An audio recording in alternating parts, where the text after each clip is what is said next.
Task സാസ് mobile ആപ്ലിക്കേഷൻ്റെ working മോഡലാണ് ഈ വീഡിയോയിലൂടെ നമ്മളിന്ന് നിങ്ങളുമായി പങ്കുവെക്കുന്നത്. ആദ്യമായി നമ്മുടെ ഫോണിൽ ടാസ്ക് സാസ് മൊബൈൽ ആപ്പ് ഇൻസ്റ്റാൾ ചെയ്യുക. ഇൻസ്റ്റാൾ ചെയ്തതിന് ശേഷം നമ്മൾ ആപ്പ് ഓപ്പൺ ചെയ്യുമ്പോൾ ലൈസൻസിൻ്റെ പേജിലേക്കാണ് വരിക. അപ്പോൾ നമ്മൾ ഏത് സ്ഥാപനത്തിനാണോ സാസ് ചെയ്യുന്നതെന്ന് വെച്ച് കഴിഞ്ഞാൽ ആ സ്ഥാപനത്തിൻ്റെ ലൈസൻസ് നമ്മൾ ഈ എൻ്റർ ലൈസൻസ് കീ എന്നുള്ളിടത്ത് പേസ്റ്റ് ചെയ്ത് കൊടുക്കുക. അതിനുശേഷം ആക്ടിവേറ്റ് ലൈസൻസ് എന്നുള്ള ബട്ടൺ ക്ലിക്ക് ചെയ്യുക. അപ്പോൾ നമുക്ക് ഏതാണ് നമ്മൾ രജിസ്റ്റർ ചെയ്ത സ്ഥാപനം എന്നുള്ള ഡീറ്റെയിൽസ് ഇവിടെ കാണാൻ കഴിയും. അതിനുശേഷം നേരെ ലോഗിൻ പേജിലേക്കാണ് വരിക. ഇവിടെ നമ്മൾ ആപ്പിലേക്ക് ലോഗിൻ ചെയ്യാനുള്ള യൂസർ ഐ ഡി പാസ്വേഡാണ് കൊടുക്കേണ്ടത്. ഈ യൂസർ ഐ ഡി പാസ്വേഡ് നമ്മൾ ടാസ്കിലാണ് ക്രിയേറ്റ് ചെയ്യേണ്ടത്. ഇപ്പോൾ ഞാനിവിടെ നിലവിലുള്ള യൂസർ ഐ ഡിയും അതേപോലെ തന്നെ പാസ്വേഡും കൊടുത്ത് ഞാനിപ്പോൾ ആപ്പിലേക്ക് ലോഗിൻ ചെയ്തു. ആപ്പിലേക്ക് ലോഗിൻ ചെയ്യുമ്പോൾ നമുക്ക് ഈ രീതിയിലായിരിക്കും അതിൻ്റെ ഫസ്റ്റ് ഇൻ്റർഫേസ് വരിക. അപ്പോൾ ഇവിടെ ഇതിൻ്റെ ഏറ്റവും ടോപ്പിലായിട്ട് ഏത് യൂസറാണ് ലോഗിൻ ചെയ്തത്, ഇന്നത്തെ ഡേറ്റ് ടൈമൊക്കെ നമുക്കിവിടെ കാണാൻ കഴിയും. അതോടൊപ്പം തന്നെ നമ്മുടെ ആപ്പിലുള്ള എല്ലാ ഫംഗ്ഷൻസിൻ്റെയും ഐക്കൺസ് ഡാഷ്ബോർഡിൽ ഡിസ്പ്ലേ ആയിട്ടുണ്ടാവും. അപ്പോൾ ആദ്യം നമ്മൾ ചെയ്യേണ്ടത് നമുക്കിവിടെ സിങ്ക് ഡാറ്റ എന്ന് പറയുന്നൊരു ബട്ടൺ ഉണ്ട്. ഈ സിങ്ക് ഡാറ്റ ക്ലിക്ക് ചെയ്യുകയാണെന്നുണ്ടെങ്കിൽ നമുക്ക് നമ്മുടെ ആപ്പിലേക്ക് വേണ്ട ഐറ്റംസും അതേപോലെ തന്നെ കസ്റ്റമേഴ്സിൻ്റെ ഡീറ്റെയിൽസ് നമുക്കിവിടെ ഡൗൺലോഡ് ആക്കാൻ കഴിയും. അപ്പോൾ ഡൗൺലോഡ് ആയിട്ടുണ്ട്. ഇനി നമ്മൾ ഇതിൻ്റെ ഓരോ മെനൂസിനെ കുറിച്ചാണ് നമ്മൾ സംസാരിക്കുന്നത്. അപ്പോൾ ഇതിലാദ്യം ഓർഡറിനെ കുറിച്ചാണ് നമ്മൾ പറയുന്നത്. അപ്പോൾ നമുക്കിവിടെ ഓർഡർ ക്ലിക്ക് ചെയ്യണമെന്നുണ്ടെങ്കിൽ, ഒരു ഓർഡർ എടുക്കണമെന്നുണ്ടെങ്കിൽ നമുക്കിവിടെ ഓർഡർ എന്നുള്ള ബട്ടൺ ക്ലിക്ക് ചെയ്യാം. അപ്പോൾ ഓർഡർ ക്ലിക്ക് ചെയ്ത് കഴിഞ്ഞാൽ നമുക്കിവിടെ നമ്മൾ സെറ്റ് ചെയ്തിട്ടുള്ള ഏരിയകൾ അനുസരിച്ചിട്ട് നമുക്കിവിടെ ഏരിയകൾ കാണാൻ കഴിയും. അപ്പോൾ ഇതിൽ നിന്ന് ഏത് ഏരിയയിലേക്കാണോ നമ്മൾ ഓർഡർ എടുക്കുന്നതെന്ന് വെച്ച് കഴിഞ്ഞാൽ ആ ഏരിയ സെലക്ട് ചെയ്യുക. ആ ഏരിയ സെലക്ട് ചെയ്ത് കഴിഞ്ഞാൽ ആ ഏരിയയുടെ അണ്ടറിലുള്ള മുഴുവൻ കസ്റ്റമേഴ്സിൻ്റെ ഡീറ്റെയിൽസും നമ്മളുടെ സ്ക്രോളിൽ കാണാൻ കഴിയും. ഇപ്പോൾ ഏത് കസ്റ്റമറാണെന്ന് വെച്ച് കഴിഞ്ഞാൽ നമുക്കിവിടെ സെർച്ച് ചെയ്യണമെങ്കിൽ സെർച്ച് ചെയ്യാം. അതല്ലെങ്കിൽ ഏതാണോ കസ്റ്റമർ എന്ന് വെച്ചാൽ കസ്റ്റമർ സെലക്ട് ചെയ്യുക. അപ്പോൾ ഈ കസ്റ്റമർ സെലക്ട് ചെയ്യുമ്പോൾ തന്നെ നമ്മുടെ ടാസ്കിൽ ഇവർക്ക് പ്രൈസ് കാറ്റഗറിക്ക് കൊടുത്തിട്ടുണ്ടെന്നുണ്ടെങ്കിൽ ആ പ്രൈസ് കാറ്റഗറി കാര്യങ്ങളൊക്കെ ഇവിടെ വരും. ഇനി ഏതെങ്കിലും പ്രൈസ് കാറ്റഗറിയിൽ നമുക്ക് അഡീഷണലി ഓർഡർ എടുക്കണമെന്നുണ്ടെങ്കിൽ ആ പ്രൈസ് കാറ്റഗറി ഇവിടെ കാണാനും അത് സെലക്ട് ചെയ്യാനുള്ള ഓപ്ഷൻ ഉണ്ട്. അതോടൊപ്പം തന്നെ നമ്മൾ എടുക്കാൻ പോകുന്ന ഓർഡർ അത് ക്യാഷ് ആണോ ക്രെഡിറ്റ് ആണോ എന്നുള്ള ഡീറ്റെയിൽസ് നമുക്കിവിടെ കൊടുക്കാം. അതിനുശേഷം നമ്മൾ പ്രൊസീഡ് ടു പ്രൊഡക്റ്റ് എന്ന് പറയുന്ന ബട്ടൺ ഉണ്ട്. ഈ ബട്ടൺ ക്ലിക്ക് ചെയ്യുന്നതോടുകൂടി നമ്മളുടെ ഓർഡറിങ്ങിൻ്റെ സ്ക്രീനിലേക്ക് നമ്മൾ എൻ്റർ ചെയ്യും. ഇവിടെ നമുക്ക് മുകളിൽ കുറച്ച് മെനൂസ് ഉണ്ട്. ഇവിടെ നമുക്ക് ബാർകോഡിൻ്റെ ഓപ്ഷൻ ഉണ്ട്. അപ്പോൾ നമുക്ക് വേണമെങ്കിൽ പ്രോഡക്റ്റിൻ്റെ ബാർകോഡുകൾ ഉണ്ടെന്നുണ്ടെങ്കിൽ ബാർകോഡുകൾ സ്കാൻ ചെയ്തിട്ട് ഓർഡർ എടുക്കാനുള്ള ഓപ്ഷൻ ഉണ്ട്. അതോടൊപ്പം തന്നെ നമുക്ക് ഫിൽറ്ററുകളുണ്ട്. ഫിൽറ്ററിൽ പ്രൊഡക്റ്റ്, അതേപോലെ തന്നെ ബ്രാൻഡ്, ഡിപ്പാർട്ട്മെൻറ്റ്, അതേപോലെ സ്റ്റോക്കുള്ള ഐറ്റംസ് കാണാൻ, ഇങ്ങനെ വ്യത്യസ്തങ്ങളായ രീതിയിലുള്ള ഫിൽറ്ററുകൾ അപ്ലൈ ചെയ്തിട്ട് വേണമെങ്കിൽ നമുക്ക് നമ്മുടെ ഓർഡറുകൾ പ്രൊസീഡ് ചെയ്യാൻ കഴിയും. ഓക്കെ, ഇനി ഇതേപോലെ തന്നെ നമുക്ക് വേണമെങ്കിൽ ഐറ്റം സെർച്ച് ചെയ്തിട്ട് നമുക്ക് ഓർഡർ എടുക്കണമെങ്കിൽ ആ രീതിയിലും ഓർഡർ എടുക്കാനുള്ള ഓപ്ഷൻ ഉണ്ട്. ഇപ്പോൾ നമുക്ക് വേണമെങ്കിൽ സെർച്ച് ചെയ്യുമ്പോൾ തന്നെ നമ്മളുടെ ഐറ്റംസ് അതിൻ്റെ ആദ്യത്തെ ലെറ്റർ അടിക്കുമ്പോൾ തന്നെ ഐറ്റംസിൻ്റെ ഡീറ്റെയിൽസ് ഇവിടെ വരും. അപ്പോൾ നമ്മൾ ഉദ്ദേശിക്കുന്ന ഐറ്റംസ് ഓക്കെ ആണെന്നുണ്ടെങ്കിൽ അതിൻ്റെ വ്യൂ ഡീറ്റെയിൽസ് ക്ലിക്ക് ചെയ്ത് കഴിഞ്ഞാൽ അതിൻ്റെ മൾട്ടിപ്പിൾ പ്രൈസ് കാര്യങ്ങൾ, അതിൻ്റെ ബാക്കി ഫർദർ ഡീറ്റെയിൽസ് ഒക്കെ നമുക്ക് ഇവിടെ കാണാം. സ്റ്റോക്ക് ഉൾപ്പെടെയുള്ള ഡീറ്റെയിൽസ് ഇവിടെ കാണാൻ കഴിയും. ഇപ്പോൾ ഏത് ഐറ്റമാണോ നമുക്ക് ആഡ് ചെയ്യേണ്ടതെന്ന് വെച്ചാൽ ആ ഐറ്റം നമ്മളിവിടെ അതിൻ്റെ ക്വാണ്ടിറ്റി നമുക്ക് എന്താണോ എത്രയാണോ ക്വാണ്ടിറ്റി വെച്ചാൽ ക്വാണ്ടിറ്റി കൊടുത്ത് നമ്മളിവിടെ ആഡ് അടിക്കുന്നതോടുകൂടി ഈ ഐറ്റം നേരെ അതിൻ്റെ കാർട്ടിലേക്ക് ആഡ് ആവും. ഇതേപോലെ നമുക്ക് വേണ്ട എല്ലാ ഐറ്റംസും നമ്മൾ കാർട്ടിലേക്ക് ആഡ് ചെയ്യുന്നതോടുകൂടി നമ്മളുടെ ഓർഡർ കാർട്ടിലേക്ക് വരും. ഇപ്പോൾ നമ്മൾ കാർട്ട് എടുത്തിട്ടുണ്ടെന്നുണ്ടെങ്കിൽ നമ്മൾ ഓർഡർ ചെയ്ത ഐറ്റത്തിൻ്റെ ഡീറ്റെയിൽസൊക്കെ ഇവിടെ നമുക്ക് ഡിസ്പ്ലേ ആയിരിക്കും. എന്തെങ്കിലും എഡിറ്റിങ്ങോ കാര്യങ്ങളോ ഒക്കെ നമുക്ക് വരുത്താനുണ്ടെന്നുണ്ടെങ്കിൽ ഇവിടുന്ന് വരുത്തി നമുക്ക് അഗെയിൻ ഓർഡറിനെ അപ്ഡേറ്റ് ചെയ്യാൻ കഴിയും. ഇപ്പോൾ മറ്റ് അപ്ഡേറ്റ് ഒന്നും ഇല്ലയെന്നുണ്ടെങ്കിൽ നമുക്ക് ഇവിടുന്ന് പ്ലേസ് ഓർഡർ അടിക്കുന്നതോടുകൂടി ഈ ഓർഡർ പ്ലേസ് ആയിട്ടുണ്ടാവും. ഇനി നമുക്ക് ഇവിടുന്ന് തന്നെ രണ്ട് ഓപ്ഷൻ ഉണ്ട്. കണ്ടിന്യൂ ഷോപ്പിംഗ് എന്ന് പറയുന്ന ബട്ടൺ ഉണ്ട്. അതേപോലെ തന്നെ വ്യൂ ഓർഡേഴ്സ് ഉണ്ട്. വീണ്ടും ഓർഡർ എടുക്കണമെന്നുണ്ടെങ്കിൽ കണ്ടിന്യൂ ഷോപ്പിംഗ് ക്ലിക്ക് ചെയ്യാം. ഇനി നമ്മൾ എടുത്ത ഓർഡർ കാണണമെങ്കിൽ ഇവിടെ വ്യൂ ഓർഡേഴ്സ് എന്ന് പറയുന്ന ഓപ്ഷൻ ഉണ്ട്. അപ്പോൾ ഇവിടെ വന്നു കഴിഞ്ഞാൽ നമ്മളെടുത്ത ഓർഡേഴ്സിൽ പെൻഡിങ് ഓർഡേഴ്സ്, അതേപോലെ അപ്ലോഡ് ചെയ്ത ഓർഡേഴ്സ് ഏതെങ്കിലും സാഹചര്യത്തിൽ ഫെയിൽ ആയിട്ടുണ്ടെങ്കിൽ ആ ഫെയിൽ ആയിട്ടുള്ള ഓർഡറുകളൊക്കെ നമുക്കിവിടെ കാണാൻ കഴിയും. ഇനി ഇവിടുന്ന് തന്നെ നമ്മൾ ഈ ഡൗൺ ആരോ മാർക്ക് ക്ലിക്ക് ചെയ്യുകയാണെന്നുണ്ടെങ്കിൽ ഈ ഓർഡേഴ്സുമായി ബന്ധപ്പെട്ടിട്ടുള്ള അതിൻ്റെ PDF കാര്യങ്ങൾ ജനറേറ്റ് ചെയ്യണമെങ്കിൽ ഇവിടെ PDF എന്നുള്ള ബട്ടൺ ഉണ്ട്. ഈ ബട്ടൺ ക്ലിക്ക് ചെയ്യുകയാണെന്നുണ്ടെങ്കിൽ നമുക്കതിൻ്റെ PDF ജനറേറ്റ് ആവുകയും ഇൻസ്റ്റൻ്റ് ആയിട്ട് തന്നെ നമുക്ക് ഇവിടുന്ന് വാട്സപ്പിലേക്ക് ഷെയർ ചെയ്യണമെന്നുണ്ടെങ്കിൽ നമുക്ക് ആ PDF ഇവിടുന്ന് വാട്സപ്പിൽ ഷെയർ ചെയ്യാനുള്ള ഫെസിലിറ്റിയും നമുക്ക് അവൈലബിൾ ആണ്. ഇനി ഇതേപോലെ തന്നെ ബ്ലൂടൂത്ത് പ്രിൻ്റർ കണക്ട് ചെയ്തിട്ടുണ്ടെന്നുണ്ടെങ്കിൽ ഇവിടുന്ന് പ്രിൻ്റ് എടുക്കാനുള്ള ഓപ്ഷൻ ഉണ്ട്. അതേപോലെ തന്നെ നമുക്ക് JSON ആയിട്ട് നമ്മളെടുത്ത ഓർഡറിനെ JSON ആയിട്ട് എക്സ്പോർട്ട് ചെയ്യണമെങ്കിൽ ഇവിടെ JSON എന്ന് പറയുന്ന ഫോർമാറ്റ് ഉണ്ട്. JSON ക്ലിക്ക് ചെയ്തിട്ടും ഇതും ഇതേപോലെ നമുക്ക് ഷെയർ ചെയ്യാവുന്നതാണ്. ഇപ്പോൾ നമ്മളെടുത്ത ഓർഡർ ഫോണിലാണുള്ളത്. ഇതിന് നമ്മുടെ സെർവറിലേക്ക് അപ്ലോഡ് ചെയ്യാൻ വേണ്ടി ഇവിടെ സിങ്ക് എന്ന് പറയുന്ന ഓപ്ഷൻ ഉണ്ട്. ഇപ്പോൾ ഇവിടെ സിങ്ക് ചെയ്യട്ടെ, അത് കൺഫേം ആക്കട്ടെ എന്ന് ചോദിക്കും. അപ്പോൾ നമ്മളിത് കൺഫേം ആൻഡ് അപ്ലോഡ് അടിക്കുന്നതോടുകൂടി ഈ ഓർഡർ നേരെ നമ്മുടെ സെർവറിലേക്ക് അപ്ലോഡ് ആയിട്ടുണ്ടാവും. ഇപ്പം നമ്മളിവിടെ വന്ന് നോക്കി കഴിയുകയാണെങ്കിൽ തൊട്ട് മുമ്പ് പെൻഡിങ്ങിൽ ഉണ്ടായിരുന്ന ഓർഡർ ഇപ്പോൾ നേരെ അപ്ലോഡ് എന്നുള്ള സ്റ്റാറ്റസിലേക്ക് വന്നിട്ടുണ്ട്. അപ്പോൾ ഈ ഓർഡർ നിലവിൽ സക്സസ്ഫുള്ളി അപ്ലോഡ് ആയിട്ടുണ്ട്. അതേപോലെ തന്നെ നമുക്കിവിടെ സേവ്ഡ് എന്ന് പറയുന്ന ഓപ്ഷൻ ഉണ്ട്. ഇവിടെയും ഇതേപോലെ തന്നെ നമ്മളെടുത്ത ഓർഡർ കാണാവുന്നതാണ്. ഇനി നമുക്ക് വീണ്ടും ഇവിടുന്ന് ഹോം ബട്ടൺ ഉണ്ട്. ഈ ഹോം ബട്ടൺ ക്ലിക്ക് ചെയ്ത് കഴിഞ്ഞാൽ തിരിച്ച് വീണ്ടും നമ്മുടെ ഹോം സ്ക്രീനിലേക്ക് തിരികെ എത്താവുന്നതാണ്. സാസിലെ അടുത്ത മെനു ആയ കളക്ഷനെ കുറിച്ചാണ് നമ്മൾ പറയുന്നത്. കളക്ഷൻ എന്നുള്ള ബട്ടൺ ക്ലിക്ക് ചെയ്യുക. ഇതിൽ 3 ഓപ്ഷൻ ഉണ്ടാവും. ആഡ് കളക്ഷൻ ഉണ്ട്, അതേപോലെ തന്നെ അപ്ലോഡ് ഉണ്ട്, വ്യൂ ഹിസ്റ്ററി ഉണ്ട്. അപ്പോൾ പുതിയ കളക്ഷൻ ആഡ് ചെയ്യാൻ വേണ്ടിയിട്ട് നമ്മൾ ആഡ് കളക്ഷൻ എന്നുള്ള ബട്ടൺ ക്ലിക്ക് ചെയ്യാം. അപ്പോൾ ഇവിടെ നേരത്തെ പോലെ തന്നെ നമുക്ക് ഏരിയകൾ ഫിൽറ്റർ ചെയ്യാൻ പറ്റും. ഇപ്പോൾ ഏത് ഏരിയ എന്ന് വെച്ചാൽ ഏരിയ സെലക്ട് ചെയ്യുക. അതിനുശേഷം നമ്മൾ ഏതാണോ കസ്റ്റമർ എന്ന് വെച്ച് കഴിഞ്ഞാൽ ആ കസ്റ്റമർ ഇവിടെ സെലക്ട് ചെയ്തെടുക്കുക.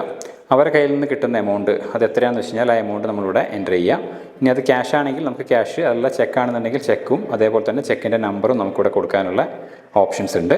ഇതിലേതാണെന്ന് വെച്ച് കഴിഞ്ഞാൽ അത് നമ്മൾ കൊടുക്കുക. അതിനുശേഷം എന്തെങ്കിലും റിമാർക്സ് നമുക്ക് കൊടുക്കാനുണ്ടെന്നുണ്ടെങ്കിൽ നമുക്ക് എന്ത് ചെയ്യാം, ആ റിമാർക്ക് ഇവിടെ കൊടുക്കാം. അതിനുശേഷം സേവ് കളക്ഷൻ അടിക്കുന്നതോടുകൂടി കളക്ഷൻ നമ്മുടെ ഫോണിലേക്ക് സേവ് ആയിട്ടുണ്ട്. ഇവിടെ നമുക്ക് വ്യൂ ഹിസ്റ്ററി എന്ന് പറയുന്നൊരു ഓപ്ഷൻ ഉണ്ട്. ഇവിടെ വന്നു കഴിഞ്ഞാൽ നമ്മളിപ്പോൾ എടുത്തിട്ടുള്ള കളക്ഷൻ, ആ കളക്ഷൻ്റെ ഡീറ്റെയിൽസ് ഇവിടെ കാണാൻ പറ്റും. അപ്പോൾ ഇതിലൊരെണ്ണം പെൻഡിങ് ഉണ്ട്, സിംഗിൾ 0 ആണ്, ടോട്ടൽ 1 ഉണ്ട് എന്നുള്ളത് ഇവിടെ കാണാൻ പറ്റും. ഇനി നമുക്ക് ഇവിടെ തന്നെ അതേപോലെ തന്നെ അപ്ലോഡ് എന്ന് പറയുന്നൊരു ഓപ്ഷൻ ഉണ്ട്. ഈ അപ്ലോഡ് എന്നുള്ള ഓപ്ഷൻ ക്ലിക്ക് ചെയ്യുകയാണെന്നുണ്ടെങ്കിൽ നമ്മളെടുത്തിട്ടുള്ള എല്ലാ കളക്ഷൻസും ഇവിടെ ലിസ്റ്റായിട്ട് വരും. ഇപ്പോൾ ഇവിടെ നമുക്ക് പ്രിൻറ്റ് ചെയ്യണമെങ്കിൽ, കളക്ഷൻ്റെ പ്രിൻ്റ് ആവശ്യമുണ്ടെന്നുണ്ടെങ്കിൽ ബ്ലൂടൂത്ത് പ്രിൻ്റർ കണക്ട് ചെയ്തിട്ടുണ്ടെങ്കിൽ ഇവിടെ പ്രിൻറ്റ് ചെയ്യാനുള്ള ഓപ്ഷൻ ഉണ്ട്. ഇനി അതേപോലെ തന്നെ നമുക്ക് PDF ആയിട്ട് ഷെയർ ചെയ്യണമെന്നുണ്ടെങ്കിൽ ഇവിടെ ഷെയർ ചെയ്യാനുള്ള ഓപ്ഷനും അവൈലബിൾ ആണ്. എന്തെങ്കിലും എഡിറ്റ് ചെയ്യാനുണ്ടെങ്കിൽ എഡിറ്റ് ചെയ്തതിന് ശേഷം നമുക്കിവിടെ സെലക്ട് ഓൾ എന്ന് പറയുന്ന ഓപ്ഷൻ ഉണ്ട്. ഈ ബട്ടൺ ക്ലിക്ക് ചെയ്തതിന് ശേഷം അപ്ലോഡ് എന്നുള്ള ബട്ടൺ ക്ലിക്ക് ചെയ്യുകയാണെന്നുണ്ടെങ്കിൽ നമ്മളെടുത്ത കളക്ഷൻ നേരെ സെർവറിലേക്ക് അപ്ലോഡ് ആവുന്നതാണ്. ഇപ്പോൾ നമ്മളിവിടെ വ്യൂ ഹിസ്റ്ററി എടുത്തു കഴിഞ്ഞാൽ നേരത്തെ പെൻഡിങ്ങിൽ ഉണ്ടായിരുന്നത് സിംഗിൾ എന്നുള്ള സ്റ്റാറ്റസിലേക്ക് മാറിയിട്ടുണ്ടാവും. ഇവിടെ തന്നെ നമുക്ക് വന്നു കഴിഞ്ഞാൽ ഇതിൽ പെൻഡിങ്, അതേപോലെ തന്നെ ക്യാഷ് ഓൺലി, ചെക്ക് ഓൺലി ഒക്കെ ആയിട്ടുള്ള ഫിൽറ്ററുകൾ, നമ്മളിത്തെ കളക്ഷനുമായി ബന്ധപ്പെട്ടിട്ടുള്ള റിപ്പോർട്ടുകൾ അത് നമുക്കിവിടെ അവൈലബിൾ ആയിരിക്കും. അതേപോലെ തന്നെ ടോട്ടൽ കളക്ഷനും നമുക്ക് ഈ സ്ക്രീനിൽ കാണാവുന്നതാണ്. സാസിലെ അടുത്ത മെനു ആണ് സെയിൽസ് എന്ന് പറയുന്നത്. നമുക്ക് ഡയറക്റ്റായിട്ട് സെയിൽ അടിക്കണമെന്നുണ്ടെങ്കിൽ സെയിൽസ് എന്നുള്ള ഈ ബട്ടൺ ക്ലിക്ക് ചെയ്യാം.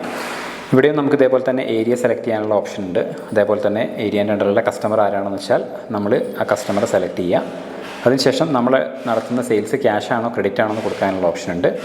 അതിനുശേഷം നമ്മൾ പ്രൊസീഡ് ടു സെയിൽ അടിക്കുകയാണെന്നുണ്ടെങ്കിൽ നമ്മുടെ സെയിൽസിൻ്റെ സ്ക്രീനിലേക്ക് നമുക്ക് ലോഗിൻ ആവും.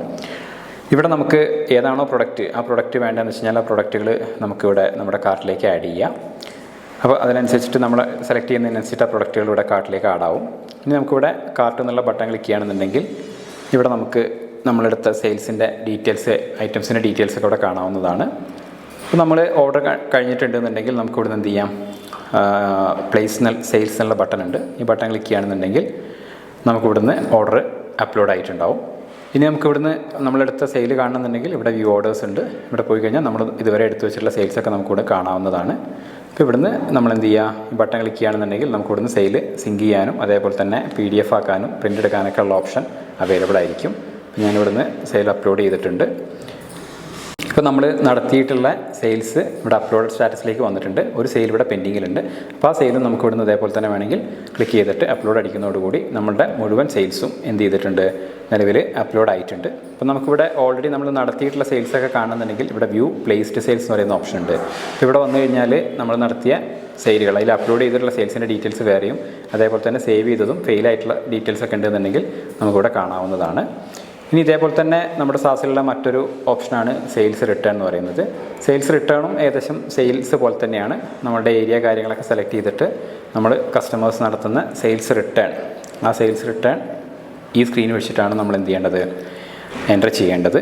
ഇപ്പോൾ ഇവിടെ നമ്മൾ സെയിൽസിൽ നടത്തിയ പോലെ തന്നെ നമ്മുടെ ഐറ്റംസും കാര്യങ്ങളൊക്കെ നമുക്കിവിടെ സെർച്ച് ചെയ്യാം. അതിനെ കാർട്ടിലേക്ക് ആഡ് ചെയ്തതിന് ശേഷം ഇവിടെയും ഇതേപോലെ തന്നെ നമുക്ക് സെയിൽസ് റിട്ടേൺ അപ്ലോഡ് ചെയ്യാവുന്ന ഓപ്ഷൻ ഉണ്ട്. അപ്പോൾ അതും ഇതേപോലെ തന്നെ നമുക്കിവിടെ അതിൻ്റെ റിപ്പോർട്ടായിട്ട് ഇവിടെ അവൈലബിൾ ആയിരിക്കും. ഇതും ഇതേപോലെ തന്നെ നമ്മൾ സെയിൽസ് റിട്ടേൺ നമുക്ക് ഇവിടെ നിന്ന് എന്ത് ചെയ്യാം, നമ്മുടെ വെബ്സൈറ്റിലേക്ക്, നമ്മുടെ സെർവറിലേക്ക് അപ്ലോഡ് ചെയ്യാവുന്നതാണ്. സെയിൽസും സെയിൽസ് റിട്ടേണുമാണ് ഇപ്പോൾ നമ്മൾ പറഞ്ഞിട്ടുള്ളത്. സാസിലെ മറ്റൊരു പ്രധാനപ്പെട്ട മെനു ആണ് കസ്റ്റമേഴ്സ് എന്ന് പറയുന്നത്. അപ്പോൾ ഈ കസ്റ്റമേഴ്സ് ക്ലിക്ക് ചെയ്യുകയാണെന്നുണ്ടെങ്കിൽ നിലവിലെ നമ്മളുടെ കസ്റ്റമേഴ്സുമായി ബന്ധപ്പെട്ടിട്ടുള്ള ബാലൻസുകളും അതേപോലെ തന്നെ അവരുടെ ലെഡ്ജേഴ്സും നമുക്കിവിടെ കാണാവുന്നതാണെന്നുള്ളതാണ് ഈ സ്ക്രീനിൻ്റെ പ്രത്യേകത. അപ്പോൾ ഇവിടെ നമുക്ക് നമ്മൾ ഏത് കസ്റ്റമറെയാണോ സെലക്ട് ചെയ്യുന്നതെന്ന് വെച്ച് കഴിഞ്ഞാൽ ആ കസ്റ്റമറുമായി ബന്ധപ്പെട്ടിട്ടുള്ള അവരുടെ ലെഡ്ജറുകൾ നമുക്കിവിടെ അവൈലബിൾ ആണ്. ഇപ്പോൾ ഞാനിവിടെ ഒരു കസ്റ്റമർ സെലക്ട് ചെയ്തിട്ടുണ്ട്. അപ്പോൾ ഈ കസ്റ്റമർ സെലക്ട് ചെയ്യുമ്പോൾ തന്നെ അവരുടെ ഡീറ്റെയിൽസ് മുകളിലുണ്ടാവും. ഇവരുടെ കറണ്ട് ബാലൻസ് എത്രയാണ്, ഇവരുടെ ഓപ്പണിംഗ് ബാലൻസ് ഉണ്ടെങ്കിൽ എത്രയാണ്, ടോട്ടൽ ഡെബിറ്റ് എത്രയാണ്, ടോട്ടൽ ക്രെഡിറ്റ് എത്രയാണ്, അതേപോലെ തന്നെ അവരുമായി ബന്ധപ്പെട്ട് നമ്മൾ നടത്തിയിട്ടുള്ള ടോട്ടൽ ട്രാൻസാക്ഷൻ ഒരു ലെഡ്ജർ പോലെ നമുക്കിവിടെ കാണാവുന്നതാണ്.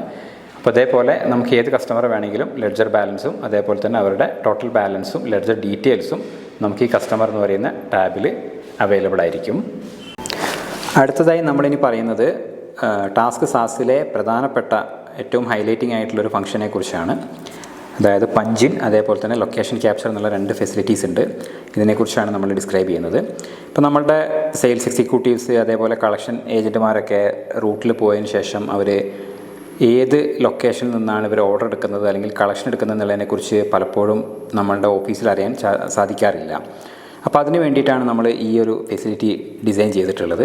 അതിൽ ആദ്യം നമ്മൾ ചെയ്യേണ്ടത് എന്താണെന്ന് വെച്ച് കഴിഞ്ഞാൽ നമ്മളുടെ ഓരോ കസ്റ്റമേഴ്സിൻ്റെയും ലൊക്കേഷൻ നമ്മൾ ആദ്യമേ നമ്മുടെ സെർവറിൽ സേവ് ആക്കി വെക്കും. അതിന് വേണ്ടിയിട്ട് നമ്മളിവിടെ ലൊക്കേഷൻ എന്ന് പറയുന്ന ഈ ടാബ് ക്ലിക്ക് ചെയ്യുക, മെനു ക്ലിക്ക് ചെയ്യുക. ഇവിടെ നമ്മൾ ഏത് കസ്റ്റമറുടെ അടുത്താണോ നമ്മളിപ്പോൾ ഇന്ന് പോയിട്ടില്ലെന്ന് വെച്ച് കഴിഞ്ഞാൽ ആ പോയ കസ്റ്റമറുടെ ഡീറ്റെയിൽസ് നമ്മളിവിടെ സെലക്ട് ചെയ്യാം. സെലക്ട് ചെയ്തതിന് ശേഷം ആ ഷോപ്പിൻ്റെ ഉള്ളിൽ കയറിയതിന് ശേഷം നമ്മൾ പ്രൊസീഡ് അടിച്ച് കഴിഞ്ഞാൽ ഇവിടുന്ന് ലൊക്കേഷൻ ക്യാപ്ചർ ചെയ്യട്ടെ എന്ന് വയ്ക്കും. അങ്ങനെ നമ്മൾ ക്യാപ്ചർ ലൊക്കേഷൻ എന്നുള്ള ബട്ടൺ ക്ലിക്ക് ചെയ്യുകയാണെന്നുണ്ടെങ്കിൽ ഈ സ്ഥാപനത്തിൻ്റെ ലൊക്കേഷൻ അതിൻ്റെ ലാറ്റിറ്റ്യൂഡും ലോങ്ങിറ്റ്യൂഡും നമുക്കിവിടെ കാണാം. ഇത് ഏത് ലൊക്കേഷനാണെന്നുള്ളതും കാണാം. ഇത് നമ്മൾ സേവ് ചെയ്യുന്നതോടുകൂടി ഈ കസ്റ്റമറുമായി ബന്ധപ്പെട്ട ലൊക്കേഷൻ നമ്മുടെ സെർവറിലേക്ക് സേവ് ആക്കും. ഈ സേവ് ആക്കിയ ലൊക്കേഷൻ നമ്മളുടെ അഡ്മിൻ വെരിഫൈ ചെയ്തതിന് ശേഷം അത് കറക്റ്റാണ്, ആ ലൊക്കേഷൻ എക്സാക്റ്റ് ആണെന്നുള്ളത് ബോധ്യപ്പെട്ട് കഴിഞ്ഞാൽ അവരുടെ ബാക്ക് എൻഡിൽ വെരിഫൈ ചെയ്യും. അങ്ങനെ വെരിഫൈ ചെയ്ത് കഴിഞ്ഞാൽ നമുക്ക് നമ്മുടെ പഞ്ചിൻ എന്ന് പറയുന്ന ഫെസിലിറ്റി ഉണ്ട്. അപ്പോൾ പഞ്ചിൻ ഫെസിലിറ്റിയിൽ നമ്മൾ കൈകാര്യം ചെയ്യുന്നതെന്ന് വെച്ച് കഴിഞ്ഞാൽ ആ എംപ്ലോയീസ് നമ്മളുടെ എംപ്ലോയി ആ ഷോപ്പിലെത്തിയതിന് ശേഷം ആ ഷോപ്പ് സെലക്ട് ചെയ്ത് കഴിഞ്ഞാൽ അവർക്ക് അവിടെ നിന്നും പഞ്ചിൻ ചെയ്യാനുള്ളൊരു ഫെസിലിറ്റി ഉണ്ടാവും. ഇപ്പോൾ ഞാൻ API എന്ന് പറയുന്നൊരു സ്റ്റോർ സെലക്ട് ചെയ്തിട്ടുണ്ട്.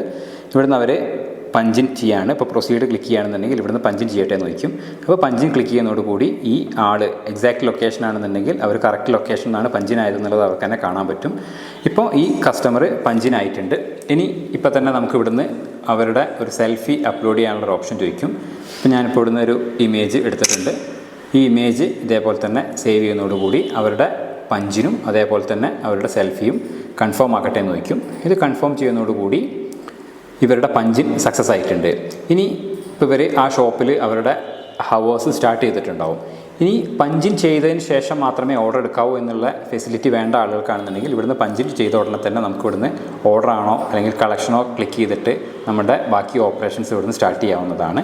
ഇനി അതല്ല ഇവർക്ക് പഞ്ചിനും പഞ്ചൗട്ടും മാത്രം മതിയെന്നുണ്ടെങ്കിൽ ഇവർ ഇപ്പം നിലവിൽ പഞ്ചിനായിട്ടുണ്ട്. ഇനി അതേ സമയത്ത് ഇവിടെ വന്നിട്ട് അവരുടെ വർക്ക് കഴിയുമ്പോൾ ആ ഷോപ്പുമായി ബന്ധപ്പെട്ട വർക്ക് കഴിയുന്നതിന് ശേഷം ഇവിടെ പോയിട്ട് പഞ്ചൗട്ട് ക്ലിക്ക് ചെയ്യുകയാണെന്നുണ്ടെങ്കിൽ അവർ ടോട്ടൽ ആ ടൈം എത്ര ടൈം ആ ഷോപ്പിൽ സ്പെൻഡ് ചെയ്തു എന്നുള്ള ഡീറ്റെയിൽസ് അടക്കം ഇവിടെ കാണും. അവിടുന്ന് അവർ പഞ്ചൗട്ട് ചെയ്യുന്നതോടുകൂടി അവരുടെ പഞ്ചൗട്ടും ഇതിൽ റെക്കോർഡ് ചെയ്യപ്പെടും. അപ്പോൾ ഒരു ദിവസം ഒരു എക്സിക്യൂട്ടീവ് എത്ര ഷോപ്പിൽ വിസിറ്റ് ചെയ്തു എന്നുള്ള കംപ്ലീറ്റ് ഡീറ്റെയിൽസ് ഇതിൻ്റെ അഡ്മിൻ ഡാഷ്ബോർഡിൽ അഡ്മിന് കാണാവുന്നതാണ്. ഈ രീതിയിലാണ് നമ്മുടെ പഞ്ചിൻ വർക്ക് ചെയ്യുന്നത്. അപ്പം നമ്മൾ സാസിലുള്ള എല്ലാ മെനൂസിനെ കുറിച്ചും ഇപ്പോൾ ഡീറ്റെയിൽ ആയിട്ട് ഈ വീഡിയോയിൽ ഡിസ്കസ് ചെയ്തിട്ടുണ്ട്. ഇനിയിപ്പോൾ ഇതിൽ നമുക്കിതിൻ്റെ 1-2 ആപ്പിൻ്റെ ചില ഇൻറ്റേർണൽ ഫെസിലിറ്റീസിനെ കുറിച്ചുകൂടി ഒന്ന് പറയാനുണ്ട്.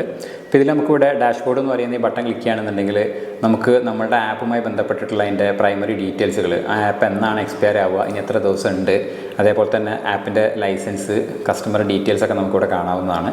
ഇനി ഏതെങ്കിലും സാഹചര്യവശാൽ നമുക്ക് ആപ്പിൽ നിന്നും ലൈസൻസ് ഒഴിവാക്കേണ്ടി വരും, നമ്മുടെ എക്സിക്യൂട്ടീവ്സൊക്കെ മാറി അല്ലെങ്കിൽ അവരുടെ ഫോൺ മാറ്റേണ്ട സാഹചര്യമൊക്കെ വരികയാണെന്നുണ്ടെങ്കിൽ അവരവർക്ക് തന്നെ ഇവിടുന്ന് റിമൂവ് ലൈസൻസ് അടിച്ചതിന് ശേഷം അടുത്ത ഒരു ഡിവൈസിലേക്ക് ഇതേ ലൈസൻസ് ഉപയോഗിച്ചിട്ട് അവരുടെ ആപ്പ് മാറ്റാവുന്നതാണ്. അതേപോലെ തന്നെ നമുക്കിവിടെ കമ്പനി ഡീറ്റെയിൽസ് ഉണ്ട്. കമ്പനി ഡീറ്റെയിൽസിൽ നമുക്ക് കുറച്ച് സെറ്റിങ്സുകളുണ്ട്. ഈ സെറ്റിങ്സുകളിൽ വരികയാണെന്നുണ്ടെങ്കിൽ നമുക്കിവിടെ നമ്മുടെ പ്രിൻ്റർ സെറ്റിങ്സുകൾ, അതേപോലെ നമുക്ക് ഏത് സൈസിലുള്ള 2 ഇഞ്ചാണോ 3 ഇഞ്ചാണോ 5 ഇഞ്ചാണോ നമുക്ക് വേണ്ട പ്രിൻ്റർ എന്നുള്ള കാര്യങ്ങൾ, അതേപോലെ തന്നെ അതിൻ്റെ ടേംസ് ആൻഡ് കണ്ടീഷനൊക്കെ പ്രിൻ്റിൽ വെക്കാനൊക്കെ ഉള്ള ഓപ്ഷൻസ് ഇവിടെ ഉണ്ട്. അതോടൊപ്പം തന്നെ നമുക്ക് മൾട്ടിപ്പിൾ പ്രിൻ്റ് ഫോമുകളുണ്ട്. ആ പ്രിൻ്റ് ഫോം ഇവിടെ സെലക്ട് ചെയ്യാനുള്ള ഫെസിലിറ്റി ഉണ്ട്. കൂടാതെ നമുക്ക് ടാക്സുമായി ബന്ധപ്പെട്ട സെറ്റിങ്സുകളും അതേപോലെ തന്നെ പ്രൊഡക്റ്റിൻ്റെയൊക്കെ വിസിബിലിറ്റികളുണ്ട്. ഇപ്പോൾ സ്റ്റോക്ക് ഓൺലി ഉള്ള പ്രൊഡക്റ്റുകൾ മാത്രം കാണണമെന്നുണ്ടെങ്കിൽ ആ രീതിയിലൊക്കെയുള്ള ചില സെറ്റിങ്സുകളൊക്കെ നമുക്ക് ഈ സെറ്റിങ്സ് മെത്തേഡിൽ സെറ്റ് ചെയ്ത് വെച്ചിട്ടുണ്ട്. പേയ്മെൻറ്റ് മെത്തേഡുകൾ ഡിഫോൾട്ടായിട്ട് ക്യാഷ് വേണോ ക്രെഡിറ്റ് വേണോ എന്നുള്ള ഓപ്ഷനൊക്കെ ഉണ്ട്. അപ്പോൾ ഈ രീതിയിലുള്ള ബേസിക് ആയിട്ടുള്ള സെറ്റിങ്സുകളും നമ്മളുടെ ഈ കമ്പനി എന്ന് പറയുന്ന ടാബിൽ വന്നാൽ നമുക്ക് സെറ്റ് ചെയ്യാവുന്നതാണ്.